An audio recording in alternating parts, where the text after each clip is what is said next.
Well, they saw a great deal of devastation. 800 buildings had been struck by shells. There was debris everywhere. There were broken down buildings everywhere. There were a number of burned out buildings that had not been repaired. Center Hill itself had been rent by various different shells during the course of the siege. And so he saw a great deal of desolation. He also saw a lot of shops empty. People were not coming out very much because they weren't sure what the future held for them. He was greeted largely by African Americans who came out and greeted him very joyously, but not by the white population.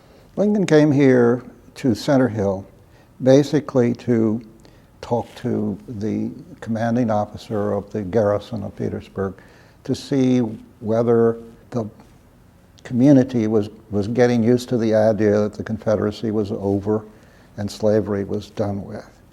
And he sat back in the office in the back, I suspect, and he seemed to have been in really good spirits. The war, he knew, was over. Slavery was destroyed, the Union was preserved, so he was basically very happy. And he had just been out giving the people in his entourage a tour of Petersburg, because he'd already been here before and had seen much of the city on that occasion. So he was still in that mode when he came in. He would have seen much of what you see in the background right now, this large passageway. This furniture was here at that time.